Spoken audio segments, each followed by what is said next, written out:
past 3 months in Menji, Liberian headquarters, the InSpire Bright Future Tournament has been making headlines about soccer, but the CEO, Terence Atem, said it was more than just about soccer. The InSpire Bright Futures soccer tournament and holiday activities, and including the Seed of Hope's marathon, had a multi-dimensional goal, objectives to it. We're trying to recreate that situation so that it can attract people to come, youths to come back to the village. And when they come back to the village, their parents automatically would also come back to the village. So it helps them to come together, socialize, distract them from some of the community ills that, when they say an idle mind, it's a trouble mind. The second thing also was about recovery, some sort of reconciliation, love, unity, tolerance, forgiveness. And you can imagine that in sports, especially in soccer, you guys can fight it out on the field, on the pitch. But once you leave the pitch, just after the whistle is blown, or even after a match, you become friends again. You can be the best friends, but when you get to the field, it's very competitive. Sometimes it's very aggressive. Sometimes there are hard feelings. But because of fair play, we use soccer and sports generally to teach young people resilience, tolerance, love, unity, forgiveness. In addition to bringing the youth together and creating a harmonic community to live in, the activity was also aimed at the youth to show their talent and a back-to-school campaign. The third aspect also was the fact that we're using this tournament as a back-to-school campaign. The prizes that we offered were also an indication to help put some money into the pockets of youths and parents so that it could help them to buy their textbooks, buy their exercise books, pay their tuition. So we wrapped all of this into one big program. And the fourth item, it's talent, trying to build talent. We understand that to be successful in life, it's not just education. If you're educating yourself and you're building skills and talent, then you can be the Francis Ngannou of this thing, the Timothy, Lekunzi Timothy of the Mount Kamaru race, and you are an athlete. You can then travel abroad if you perform well, you are good in what you do, and you become a millionaire, you become a star, you become a shining object that everybody, you beam the light of the BLM. So, so that is really the multi-pronged approach that we're looking at when we organize the tournament. After the intense 2-month activities, the town seems to be a little bit quiet.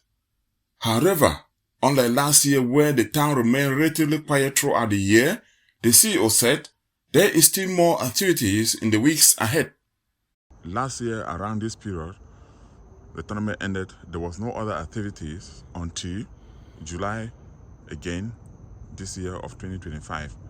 Is that still going to be the same that we'll just be expecting to hear again from you from next year, or there's something else? No, actually, we have a ton of activities in our docket to continue with. We're in the process of getting our reports together and our books together. But immediately after that, we have capacity building workshops that we are organizing. We have a pedagogic seminar that we're going to train our teachers, and it's all the teachers in the bank and probably Fontem subdivision. That would include nursery schools, primary schools, and secondary and technical schools. It's going to be a very comprehensive seminar. In the recent years, Menji Municipal Council has suffered from poor contract execution for several reasons, and one of the reasons being poor community participation and collaboration with the contractors. And according to Terence Atem, the organization will be providing workshops for community training in capacity building. After that pedagogic seminar, we're going to pivot to another capacity building workshop for community-based participatory project management and monitoring program. And this is going to enable us to train, pick 2 members from each community, 2 or 3 members from each of our communities in the bank, and train them on how to help with public projects. And that would help to build their capacity in terms of participatory engagement with projects, monitoring, evaluation, and also how to manage their relationship with contractors and government services. We really believe that if we can help the community to be aware, be educated about what their rights and responsibilities are, will probably influence the outcome of the performance of our contractors and the projects that we've had in the bank. We don't just want an approach of the partners, collaborators fighting each other. We want people to work in partnership, in collaboration, make sure that there's more harmonization. Even in projects sponsored by cultural organizations, need some assessment to determine which project to prioritize that will help the local most. Communities do a need assessment to prioritize their projects. You can see that there's been a challenge where projects are people just haphazardly pick up something to do in the village. That might not follow the priority of skill. So we want to be able to teach these community members, and this is going to be a training of trainers. So these community members would be able to then be the ambassadors to go back to their communities and educate their various communities. Needless to say, the InSpire Bright Future programs has a lot of impact in the local community. Ernest Kumba for Gaza Media.